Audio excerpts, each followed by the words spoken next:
negara kita sementara krisis makanan, sementara krisis di mana stok-stok makanan kita akan selesai. Karena kenapa? Kita sementara menghadapi satu masalah besar, yaitu sementara kekeringan ya. Jadi mungkin presiden sementara memberikan amaran, mari kita pikirkan sekarang bagaimana cara untuk negara kita bisa eksis ya. Katakanlah saudara-saudara saya presiden, Anda menteri ya. Dan ada yang lain memberikan usul, oh begini-begini. Nah tiba-tiba masuk dari arah depan sana, ada seorang yang saudara-saudara tidak kenal ya. Dia lolos mungkin dari pengawalan, dan dia berdiri di tengah-tengah situ dan katakan kepada kita sekalian yang ada pada saat ini. Dan dia katakan begini saudara-saudara sekalian. Demi Tuhan yang hidup Allah Israel yang kulayani, sesungguhnya tidak akan ada embun atau hujan pada tahun-tahun ini kecuali kalau kukatakan ya. Jadi tadi saya bilang coba kita posisikan kita sementara rapat memikirkan bagaimana kelangsungan negara ini, bagaimana kita akan menghadapi kelaparan karena tidak turun hujan. Tiba-tiba ada orang berdiri, dia bilang, demi Tuhan saya katakan bahwa tidak akan turun hujan ya. Dan dia meyakinkan kita tidak akan turun hujan. Dan setelah itu dia santai keluar. Dia keluar. Kira-kira saya sebagai kepala negara bagaimana? Kalau saudara jadi panglima bagaimana perasaan saudara? Ya. Kalau ketua Brian jadi panglima TNI, tangkap dia ya. Tidak sopan. Sementara kita memikirkan masalah yang terjadi, ada masalah yang baru. Tangkap dia ya. Dan ini bukan hoaks saudara-saudara sekalian. Ini terjadi pada beberapa ribu tahun yang lalu, di mana kerajaan Israel pernah menghadapi satu masalah yang sangat-sangat besar ya. Terjadi kelaparan saudara-saudara sekalian, akan terjadi kelaparan. Dan mereka pada waktu itu, para arkeolog bilang bahwa kerajaan yang dipimpin oleh Ahab ya, mereka mengharapkan satu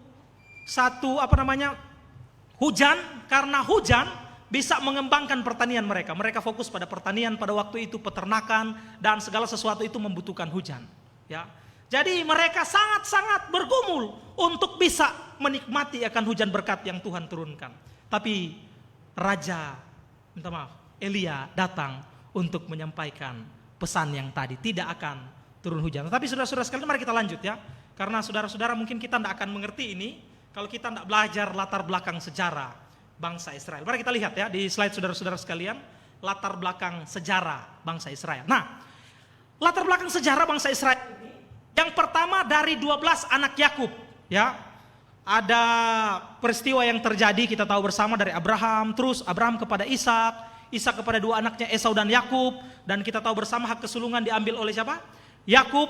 Dan ke-12 anaknya ada anak yang menonjol pada waktu itu, yang sering mimpi dan dijual oleh kakak-kakaknya pergi kemana? Mesir ya. Dan di Mesir ternyata Tuhan pakai dia untuk bisa menjadi berkat bagi keluarganya, dan mereka semua pada akhirnya dibawa kemana? Dibawa ke Mesir. Nah, waktu Tuhan menyertai mereka terhindar dari kelaparan, waktu mereka ada di Mesir, mereka ini mulai bertambah banyak. Dan ketika mereka mulai bertambah banyak, mereka terpengaruh dengan ajaran daripada Mesir. Latar belakang Mesir merubah mereka. Tuhan utus Musa. Musa, keluarkan mereka dan bawa mereka kembali kemana? Ke tanah Kanaan. Jadi dari 12 anak Yakub ini lahirlah bangsa yang namanya bangsa Israel. Disebut mereka bangsa Israel waktu mereka keluar dari tanah Mesir. Nah, sementara Tuhan menuntun mereka, mereka minta hakim. Tidak cukup sampai di situ, mereka minta apa? Raja. Dan Tuhan kasih raja. Oh, karena kalian minta, silakan. Tuhan kasih raja yang pertama, raja siapa? Saul ya. Dan Saul ini dia memerintah, tiba-tiba proses regenerasi harus berlanjut. Kita tahu dia punya proses ya. Digantikan oleh siapa? Daud. Setelah Daud terus habis masa Daud, anaknya siapa? Salomo. Nah, setelah dari Salomo ini terjadi kesalahan daripada anak siapa? Anak Salomo. Ya, ada dua perebutan kekuasaan, Yerobeam dan Rehabeam ya. Pemimpin pasukan ini akhirnya mempengaruhi akan anak daripada Salomo ini ya. Dan anak Salomo ini sebenarnya dia minta nasihat kepada tua-tua, tetapi dia pikir karena dia masih muda punya ide banyak, banyak pemikiran yang baik, diambil keputusan sendiri. Tiba-tiba kerajaan itu harus dipecah menjadi dua bagian. Yang pertama kerajaan apa? Kerajaan utara dan kerajaan selatan. Kerajaan utara ibu kotanya di Samaria dan kerajaan selatan Yerusalem atau Yehuda. Dan kerajaan utara ini memiliki 10 suku. 10 suku plus Lewi, karena Lewi itu adalah bagian keimamatan. Nah, kerajaan selatan Yerusalem 2 suku tambah Lewi, tetapi mereka tidak kawin campur. Makanya di Yerusalem sekarang ya, keturunan Yesus itu adalah kerajaan selatan ya, dan berkembang sampai hari ini saudara-saudara sekalian. Dan kerajaan utara ini musnah ya, habis keping-kepingnya saudara-saudara sekalian. Jadi yang berkelahi di Timur Tengah itu sebenarnya adalah 2 kerajaan, selatan dan utara. Mereka itu adalah keluarga. Tapi mari kita lihat di sini. Utara memiliki 20 raja, kerajaan utara ini. Selama 208 tahun, semua jahat. Jahat sekali ini kerajaan utara, saudara-saudara sekalian. Mereka ditawan oleh Raja Sargon di Asyur, ya, sehingga penawanan ini tidak membuat mereka untuk kembali lagi. Berbeda dengan selatan. Kenapa? Selatan dipimpin oleh 20 raja, dan di antara raja tersebut mengikuti Tuhan, ya, kita tahu bersama ya. Kemudian mereka ditawan ke Babylon, Media Persia, ada Daniel di sana, ada 3 pemuda Ibrani, Sadrak, Mesak dan Abednego. Di zaman Esra Nehemia mereka kembali dan bangun tembok Yerusalem, dan itu disebut dengan kerajaan selatan. Nah, ketika kita tahu latar belakang, kita akan kembali kepada kerajaan utara pada saat ini. Raja-raja, 1 Raja-Raja pasal 16 ayat 25 dan 26. Ayat 25. Omri melakukan yang jahat dalam pandangan Tuhan. Ia berbuat jahat lebih dari semua orang yang mendahuluinya. Ayat 26.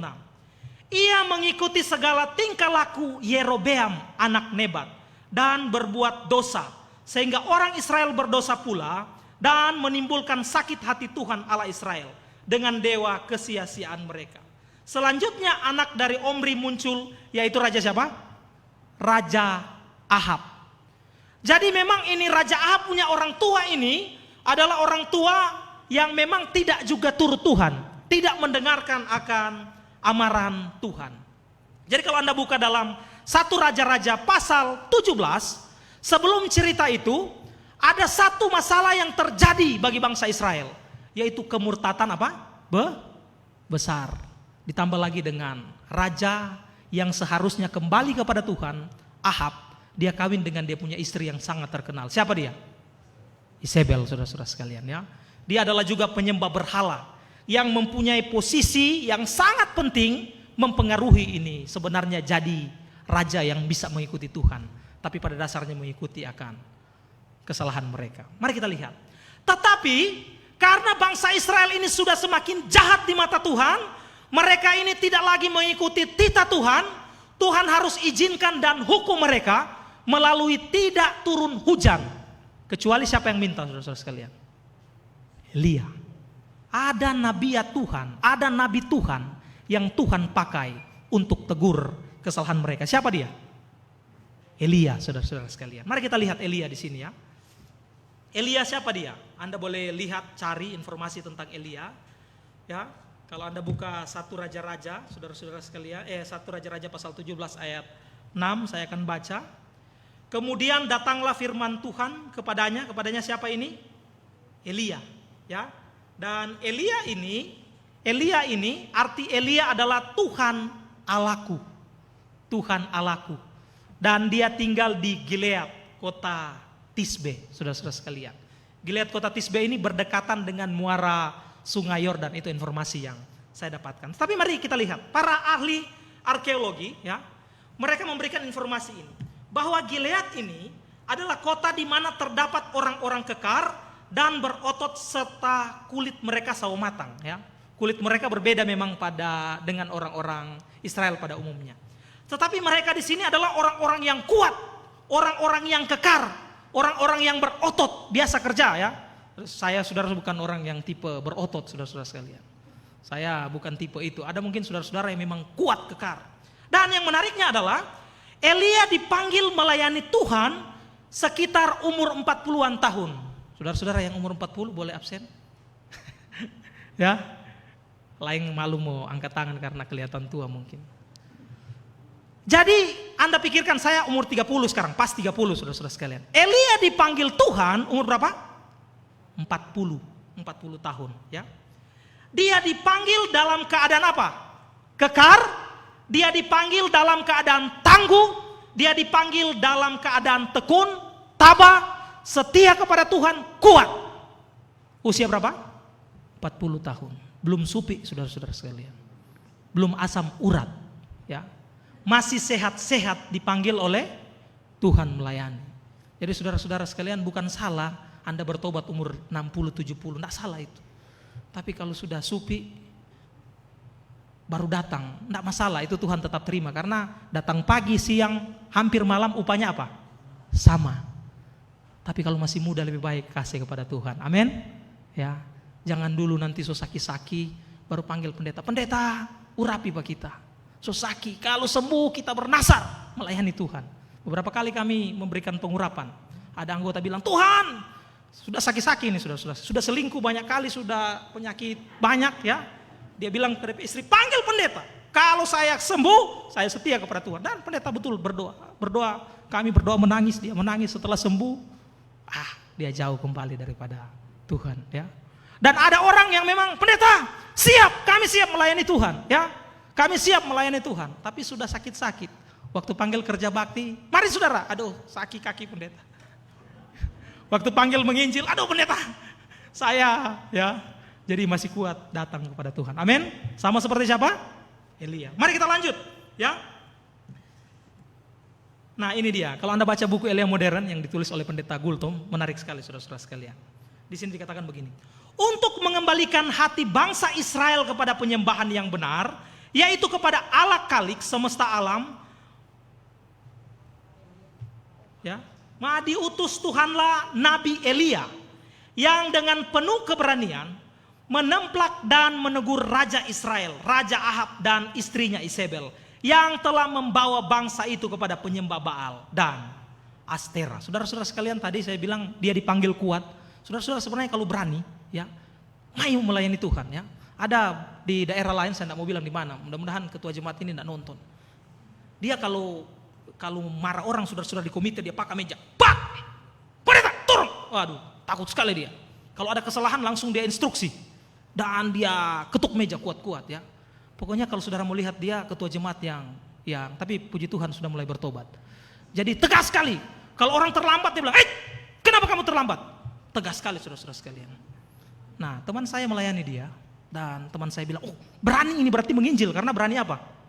Berani loh saudara-saudara sekalian. Teman saya bilang, pendeta, ketua, kami mau bikin KKR, kan ketua berani-berani ya, coba bawa ini undangan ke tetangga. Dia bilang, malu pendeta, kan ketua ini pengaruh tuh, coba ketua bawa ke orang-orang, panggil tamu, ancam dorang untuk datang di mana? Datang di gereja. Karena pendeta ini sudah bosan, karena dia terlalu tegas. Tapi ternyata lemah di dalam apa? Menginjil saudara-saudara sekalian ya. Jadi di sini untuk mengembalikan hati bangsa Israel, Tuhan pilih orang-orang yang tegar, kuat, orang-orang yang semangat. Tapi bukan untuk hal-hal yang lain, bukan untuk semangat protes saudara-saudara sekalian. Ingat khotbah istri saya bawakan, Tuhan tidak butuh mandor yang banyak. Tapi Tuhan perlu apa tuh? Tukang. Alangkah lebih baiknya kalau mandor dan tukang yang memang bekerja untuk kemuliaan bagi nama Tuhan. Ayat yang ketiga, tidak lama lagi akan berakhir khotbah ini. Ayat yang ketiga, 1 Raja-Raja pasal 17, ayatnya yang ke-3. Pergilah dari sini, berjalanlah ke timur dan bersembunyilah di tepi sungai Kerit, di sebelah timur sungai Yordan. Nah, apa yang dikatakan oleh Pulpit Commentary, dikatakan begini saudara-saudara sekalian.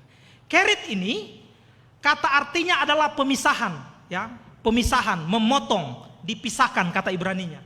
Suatu nama yang mungkin menunjukkan bahwa itu adalah tempat yang sangat terpencil, ya, sangat terpencil di sudut saudara-saudara sekalian. Anda mengerti terpencil, ya?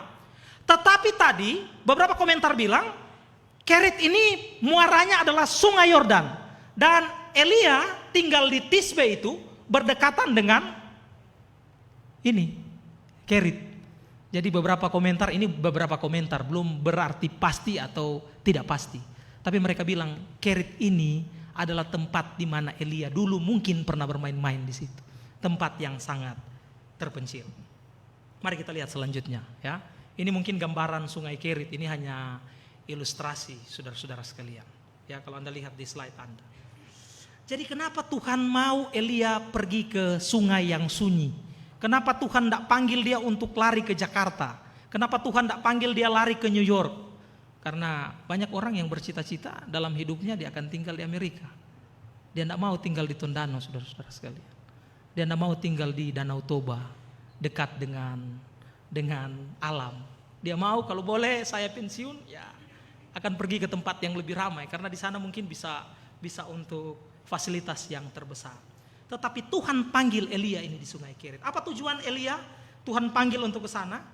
Tujuan Elia ini bisa jadi untuk bersembunyi. Bersembunyi dari raja siapa? Ahab. Jadi Tuhan bilang, pergi ke Sungai Kerit, kamu bersembunyi di sana. Walaupun Tuhan bisa sembunyikan dia, Tuhan bisa butakan mata orang-orang, dia berdiri di sini, orang-orang tidak bisa lihat. Tapi mungkin itu tujuan yang pertama. Tujuan yang kedua adalah untuk mengizinkan Elia untuk sekolah, ya, belajar kembali. Belajar menjadi apa? Menjadi pelayan Tuhan yang berserah kepada Tuhan. Mau melatih dia, mau mengasingkan dia. Karena kenapa? Walaupun Anda akan melewati mujizat yang besar, Tuhan harus butuh latih iman Anda untuk siap menerima apa? Mujizat. Banyak orang yang tidak siap terima mujizat. Ketika datang mujizat, dia bukan lebih baik tetapi lebih sombong. Aduh, saya berdoa tadi malam, ya. Saudara berdoa berapa jam? Ada satu ibu dia tanya, pendeta berdoa berapa jam? Saya malu mau bilang, saudara-saudara sekalian, saya kalau 1 jam kurang. Wah, luar biasa ya. Saya bilang, ibu sama seperti Nabi yang berdoa luar biasa ya. Dia tanya, pendeta puasa? Waktu itu saya tidak puasa. Saya mau bilang tidak, dia mau bikin malu. Dan saya bilang, waktu itu ada puasa, saudara-saudara. Dia bilang, pendeta punya muka pucat, tidak biasa puasa ya. Karena memang tinggi rohani, saudara-saudara sekalian ya. Jadi di sini Tuhan harus mau untuk latih kita, untuk menyiapkan mujizat agar kita jangan sombong dan kita tidak terjadi hal-hal yang tidak kita inginkan. Terkadang Tuhan rindu bertemu dengan kita bukan di tempat ramai, tetapi di tempat terpencil sunyi. Butuh ketenangan. Berapa banyak Anda yang berdoa cari musik-musik rock putar atau musik-musik dandut? Tidak ya. Tapi Anda mungkin cari instrumen, Anda menyendiri di kamar. Kalau boleh berdoa, berhubungan dengan Tuhan. Tuhan rindu bertemu dengan kita di tempat sunyi. Tuhan rindu untuk Anda dan saya berbicara dengan Tuhan di tempat yang sunyi. Ayat yang keempat. Engkau dapat minum dari sungai itu dan burung-burung gagak telah kuperintahkan untuk memberi makan engkau di sana. Nah, pertanyaan saudara-saudara sekalian, kenapa Tuhan memberikan burung gagak yang bawa makanan? Kan sekarang top-top ada GoFood, apalagi GrabFood, ada Shopee Food, ya, saudara-saudara sekalian. Saya berpikir-pikir begini, ini transportasi yang luar biasa, transportasi udara. Ya, kalau sekarang mungkin pakai drone. Ya, kan burung gagak dia datang bukan berjalan kaki, dia apa? Dia terbang, saudara-saudara, itu hayalan saya ya. Luar biasa ya. Tuhan pakai untuk membawa Elia transportasi udara, saudara-saudara sekalian. Tapi ada masalah sebenarnya transportasi udara. Kenapa? Burung gagak adalah binatang yang termasuk dalam kategori haram berdasarkan Imamat pasal 11 ayat 15, berdasarkan Ulangan pasal 14 dan 15. Anda perhatikan orang Yahudi, ya, mereka yang berhubungan dengan haram. Haram itu sebenarnya artinya unclean atau kotor. Unclean atau kotor ya. Mereka, Tuhan pakai Elia pakai burung apa? Gagak. Kenapa Tuhan tidak pakai malaikat datang bawa langsung makanan? Atau Tuhan tidak buat seperti bangsa Israel tiap pagi ada mana di sana? Berapa kali Elia dapat makan? Pagi dan petang. Kenapa Tuhan tidak pakai itu? Mari kita lihat ya. Burung gagak ini dia mempunyai suara yang keras, kotor, haram, menjijikan dan bahkan binatang peliharaan yang tidak baik ya. Anda pernah pelihara burung gagak terus panggil dia, cucu. Baru lihat burung gagak sudah lari, saudara-saudara sekalian. Ya, kalau di kampung bunyi burung gagak, orang bilang, oh ada orang mati besok. Ya, luar biasa ini burung gagak ini, saudara-saudara sekalian. Nah, burung gagak suka makan bangkai, busuk dan najis, juga bertanda kematian. Tetapi kenapa Tuhan pakai burung ini? Tuhan tidak pakai burung merpati, Tuhan tidak pakai hewan-hewan yang lain, domba kah? Karena domba itu adalah hewan yang dipakai dalam korban pagi dan petang bangsa Israel. Tuhan bisa pakai itu. Tapi di sini poinnya adalah Elia harus merubah sudut pandangnya untuk mencari tahu bagaimana cara Tuhan untuk menolong dia. Nggak gengsi, saudara-saudara sekalian. Bisa jadi begini, masa Tuhan suruh saya pakai burung gagak? Burung gagak itu bisa jadi orang yang di bawah kita, orang yang rendah, orang yang di luar agama kita, orang yang di luar aliran kita, ya. Orang yang mungkin di bawah posisi kita, dan bahkan orang itu tidak terlalu terkenal. Orang yang rendah, atau boleh jadi dia adalah musuh kita. Tetapi Tuhan pakai untuk menolong siapa? Menolong kita, ya. Pernah satu ketika, saudara-saudara sekalian, ada seorang bapak yang sangat-sangat terpuruk kerohaniannya. Dia stres dengan masalah keluarganya. Tetapi waktu dia rindu untuk ada pelayanan pendeta pada waktu itu tidak datang karena ada halangan. Dan dia sering sekali berantem dengan satu anggota di dalam gereja. Tapi waktu dia duduk, ada musuh rohaninya ini datang. Dan akhirnya mereka curhat, kenapa kamu? Saya mempunyai masalah. Dan Anda tahu apa yang terjadi? Musuhnya ini berdoa bagi dia. Berdoa, dan dia merasa terhibur, dia merasa dikuatkan, dan dia kembali dari keterpurukan itu. Tuhan kadang-kadang memanggil kita, Tuhan kadang-kadang merubah kita menggunakan burung apa? Burung gagak. Tuhan tidak pakai merpati tapi burung gagak. Ya. Yang kedua, tidak gengsi menerima makanan dengan cara Tuhan untuk menolongnya walaupun dengan cara yang paling hina sekalipun. Ya. Jadi jangan bilang kalau bawa ojek itu bukan pekerjaan orang Advent. Pekerjaan orang Advent itu pekerjaan eksekutif. Tidak, saudara-saudara sekalian, ya. Kalau pekerjaan itu harus menjadi seorang manajer, harus kantor, harus rapi, saudara-saudara sekalian. Walaupun beberapa informasi keluarga kami di Amerika, saudara-saudara sekalian, pekerjaan di Indonesia menganggap pekerjaan itu hina. Tapi mencari uang di negara lain adalah pekerjaan yang hina bagi kita, ya. Jadi kebalikan kadang-kadang. Untuk itu dalam mencari makan dan minum, jangan gengsi, apalagi orang muda. Anda tamat dari Unclub, Anda tamat dari Trisakti, Gajah Mada, saya harus punya jabatan yang tinggi. Tidak, mulai dari bawah, saudara-saudara sekalian. Kalau kami pendeta muda mulai dari TSPM. Jangan gengsi, kata Brian, ya. Mulai dari bawah. Jangan gengsi-gengsi, harus jadi apa? Jadi tinggi. Cara Tuhan untuk menolong kita berbeda dengan kita. Kadang-kadang Tuhan menegur kita dengan cara yang tidak masuk akal sekalipun.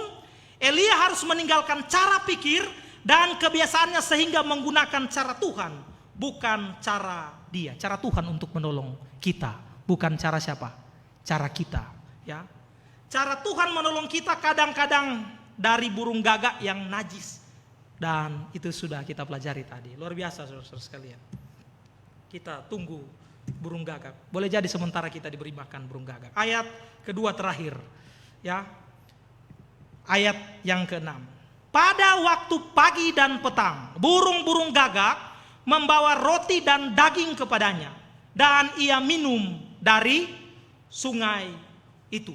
Ya, dia minum dari sungai itu. Anda perhatikan, pada pagi dan petang, burung-burung gagak membawa roti, dan dia minum dari sungai itu. Berapa kali Elia makan? Dari informasi ini? 2 kali. Anda perhatikan, kenapa 2 kali? Ternyata tradisi Yahudi, 2 kali sehari Elia itu dapat makanan pagi dan petang. Karena kenapa? Kebiasaan waktu itu, orang Timur Tengah makan daging domba, kan dia dapat daging dan roti, ya.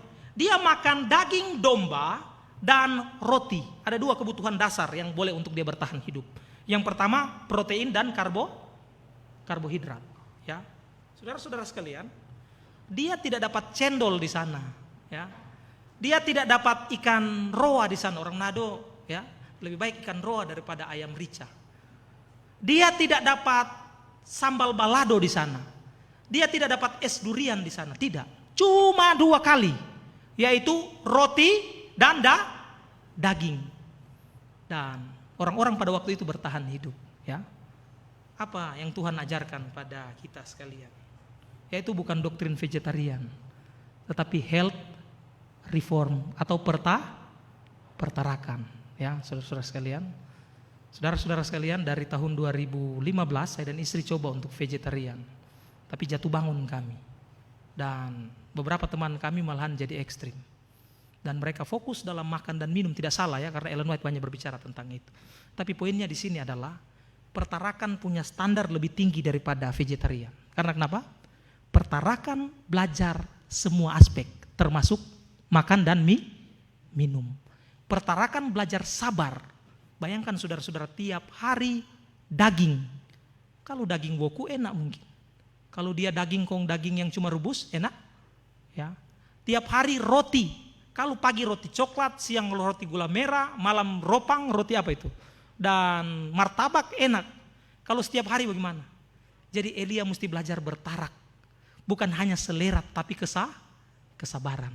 Jadi doktrin gereja kita makanya health reform. Dalam bagian temperance, apa itu? Pertarakan. Bagus Anda tidak makan daging, bagus Anda tidak makan ikan, bagus Anda banyak makan buah, itu bagus. Tetapi tidak bagus kalau Anda menghakimi orang. Saya belajar reformasi kesehatan itu 7 tahun lalu bersama dengan istri saya, kami masih mahasiswa. Dan kami pernah terjebak dalam satu paham yang ekstrim. Teman kami bilang, ada pendeta waktu itu khotbah. Pendeta ini khotbah makan sehat.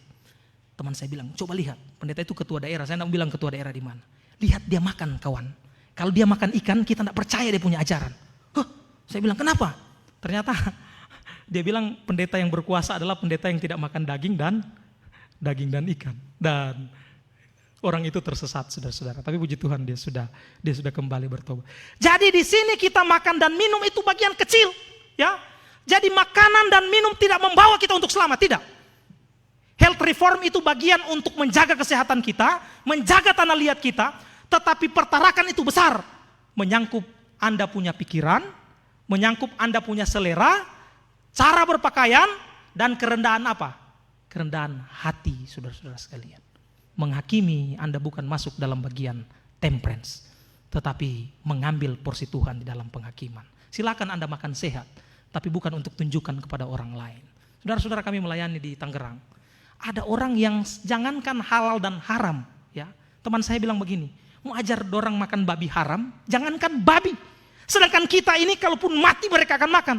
Karena mereka cuma makan apa? Satu hari sekali. Ya. Jadi hati-hati dalam masalah makan dan minum, kita fokus sebenarnya kepada pertarakan. Walaupun itu sehat, kalau golojo, sayur nangka itu sehat. Tapi ada satu anggota dia makan terus tiap hari sahabat sayur nangka, daun ubi apa? Santan, tiba-tiba stroke dan mati. Jadi bukan masalah vegetarian ya, pertarakan. Sehat perpaduannya. Oke. Beberapa kutipan sebelum kita tutup khotbah kita. Karena mengikuti reformasi kesehatan dalam hidup, karena tanpa mengikuti reformasi kesehatan dalam hidup sederhana dan penuh penyangkalan diri, maka kita sebagai umat belum siap untuk bertemu dengan Kristus pada hari kiamat yang sudah sangat dekat itu. Dengan mengikuti semuanya ini, kita umat Tuhan tampil dengan sangat berbeda dengan manusia yang hidup dengan kebudayaan yang sangat modern dengan segala kepelisarannya. Betul, baik ya.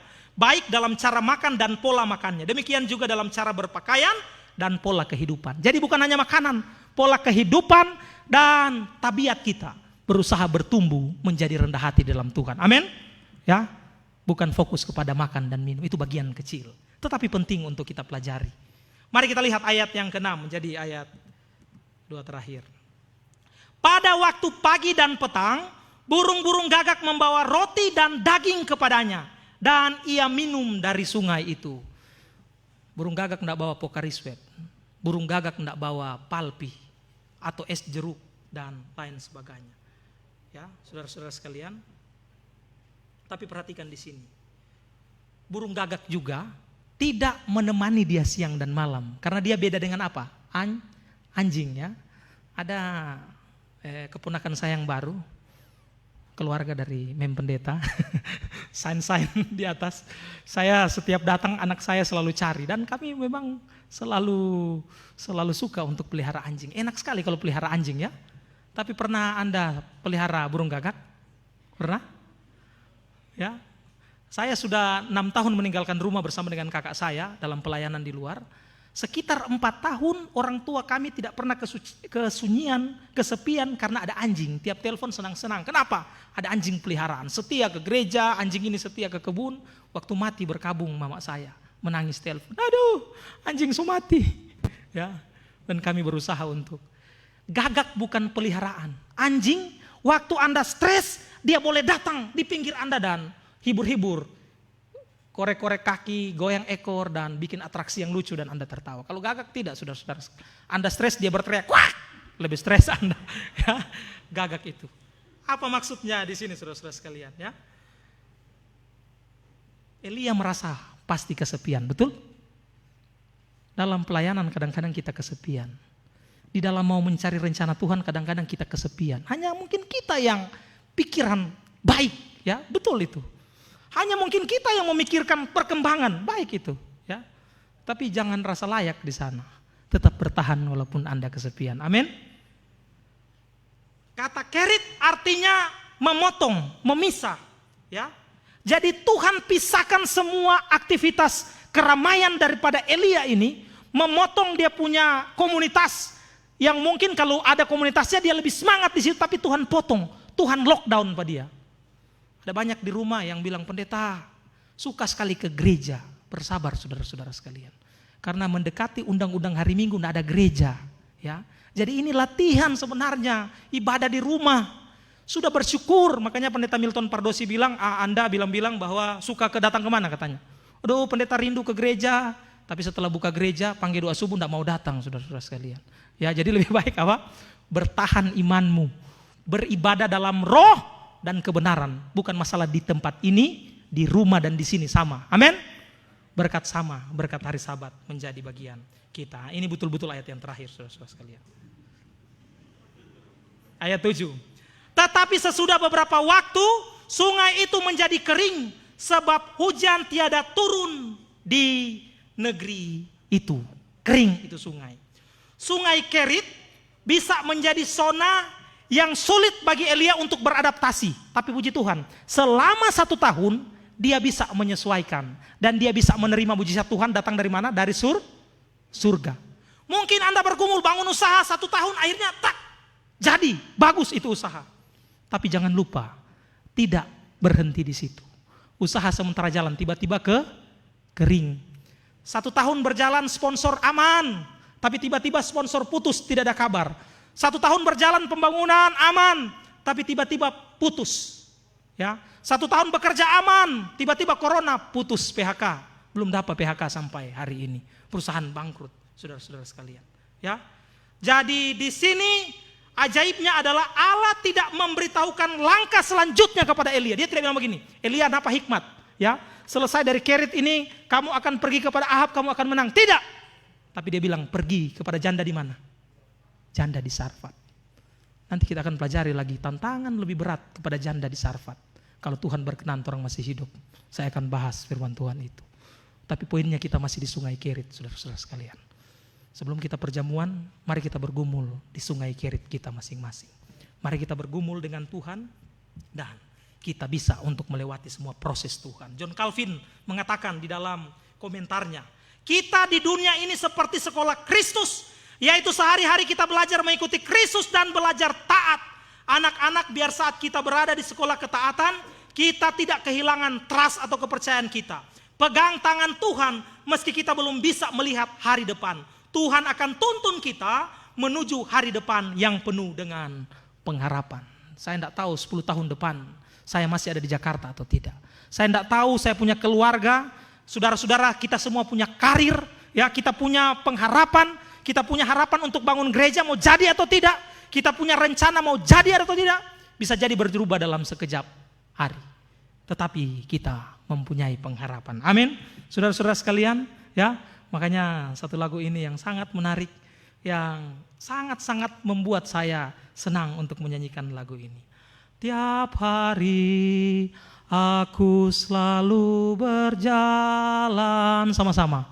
Ku teguh hadapi cobaan.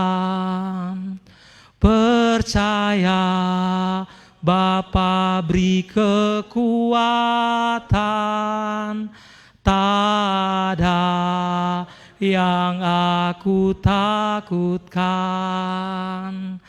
Tak terkira kemurahan Tuhan, yang terbaik Tuhan selalu berikan dalam suka kaduka kehidupan, Dia beriku kedamaian. Tunduk kepala dan kita satu dalam doa. Terima kasih Bapa di sorga, pada Sabat Tuhan ini kami belajar pendidikan Elia di Sungai Kerit. Boleh jadi kami sementara di dalam Sungai Kerit yang sementara bergumul bersama dengan Tuhan. Tetapi boleh jadi Sungai Kerit kering dan kami harus menuju kepada janda di Sarfat. Untuk itu Tuhan, biarlah pelajaran ini mengajarkan kami bagaimana setiap hari kami harus berjalan bersama dengan Tuhan. Bagaimana setiap hari kami harus meminta dan bertanya-tanya kepada Tuhan. Karena hidup kami bukan karena melihat, tetapi hidup kami karena percaya kepada Tuhan. Terima kasih Tuhan. Sebelum kami masuk dalam perjamuan kudus, pembasuhan kaki kami, biarlah hati kami sama seperti Elia, mau untuk bergantung kepada Tuhan. Dan perjamuan ini dapat menuntun kami untuk membangun komitmen kami lebih kuat lagi pada minggu-minggu bekerja, pada tahun-tahun ini, dan bekerja dengan segiat-giatnya sama seperti Elia. Untuk itu terima kasih, kami akan mengakhiri akan khotbah ini, tapi biarlah berkat penyertaan Tuhan akan menyertai dan bisa kami masuk dalam upacara perjamuan kudus. Dalam nama Yesus, amin.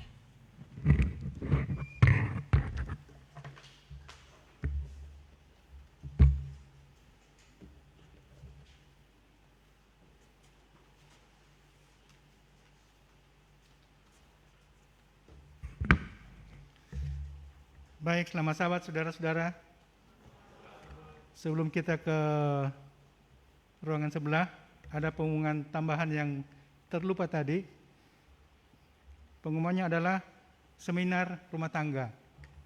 Seperti yang saudara-saudara lihat, ya. Judulnya adalah Orang Tua Teladan dalam Era Digital. Yang membawakan ini adalah Ibu Yudit Ginting. Itu akan dilakukan nanti pada tanggal 3 April jam 14.30 sampai jam 16 melalui meeting ID ada di situ, nanti dikirim dia punya flyer, sehingga demikian informasi ini bisa dilanjutkan ke teman-teman yang lain, nanti akan melalui WA juga. Baik, kita akan menuju ke ruangan sebelah. Saudara-saudara, di sebelah sudah tersedia air untuk cuci kaki dan ada 4 lembar tisu untuk lap. 1 orang 2 tisu, ya 1 orang. Jadi ada 4 tisu.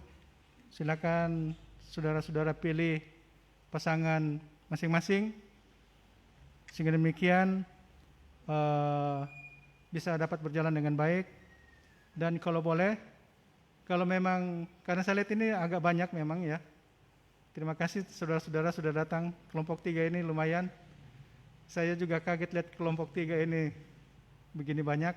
Biasanya ya hanya 25-30 orang, ini sudah 40, bisa lebih lagi. Puji Tuhan. Dan marilah kita ke sebelah untuk mencuci kaki. Dan sebelum mencuci kaki mungkin saudara bisa salam-salaman.